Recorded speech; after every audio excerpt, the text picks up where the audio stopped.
Future belongs to those who invest in the technology.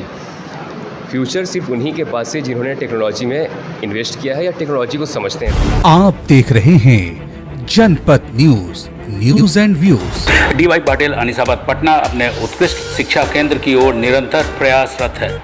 एक और जहां पटना में स्कूलों की कमी नहीं है, उन सबों में एक डी.वाई. पाटिल जो हमेशा बच्चों के सपने में उड़ान भरने की कोशिश करता है। डी.वाई. पाटिल अनीसाबाद पटना शाखा में रोबोटिक्स की पढ़ाई की शुरुआत की जा रही है। Doctor D.Y.. पाटिल अनीसाबाद में रोबोटिक्स एवं कोडिंग उत्कृष्टता केंद्र के शुभारंभ के अवसर पर संस्थापक प्रेम रंजन कुमार, अध्यक्ष विद्युराज कुमार, प्रधानाचार्य विभा कुमारी और मुख्य अतिथि डॉक्टर मनीष झा ने फीता काटकर और दीप प्रज्वलित करके कार्यक्रम का शुभारंभ किया।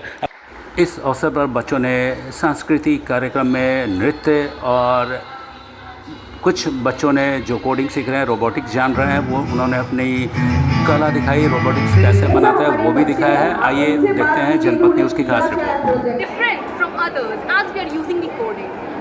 With the help of our mentor, I also am doing my school with my principal ma'am, who is giving the platform, science exhibition, robotics, and all those things. That's why we are present here and stand are with the 2 feet and our robot. ये voice control से चलता है। ये voice control, इसको बुलाएंगे hello David को, hello David पे आएगा। कम डेविड को बुलाएंगे, कम डेविड पे आएगा। डांस डेविड बोलेंगे तो डांस डेविड पे आएगा। गो फॉरवर्ड जाएगा। गो बैक आएगा। टर्न लेफ्ट, टर्न राइट आएगा। टर्न लेफ्ट जाएगा। टर्न राइट जाएगा। Basically, it works as per as command. That's what we are saying. Maybe we can say David, dance. It will dance. We say come, so it will come. So it's having the sound sensor. We know the best example of as the machine that goes as per as work as per as command. That Team, what is your motto?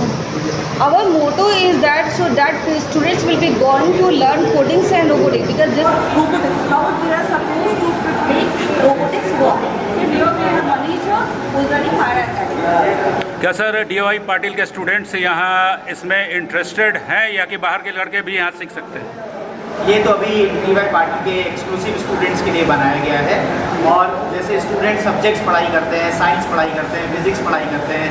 अभी physics में आप force पढ़ते हैं, momentum पढ़ते हैं, impulse पढ़ते हैं, लेकिन उन सब का आप एप्लीकेशन कैसे करेंगे? उसी एप्लीकेशन के लिए रोबोटिक्स की पढ़ाई होती है, IoT की पढ़ाई होती है, आर्टिफिशियल इंटेलिजेंस होता है, मशीन लर्निंग होता है, ऑटोमेशन होता है। इन सबको फ्यूचर स्किल्स कहते हैं।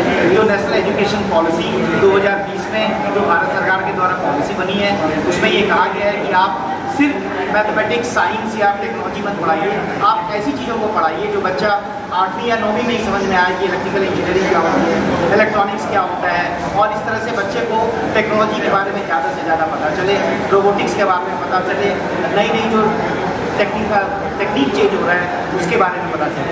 उन सारी सुविधाओं को हम लोगों ने डी.वाई. पाटिल में एक सेंटर ऑफ एक्सेलेंस के माध्यम से यहाँ पे सारे robotics lab, IoT lab, artificial intelligence lab, mechanical lab, electrical lab, electronics lab, ये पूरा सेटअप किया है, जिसको हम लोग STEM लैब कहते हैं। साइंस, टेक्नोलॉजी, इंजीनियरिंग और मैथमेटिक्स लैब। अच्छा, किस क्लास के बच्चे यहाँ सीखना शुरू कर सकते हैं और फ्यूचर में उनका बेनिफिट इससे क्या मिलेगा सर?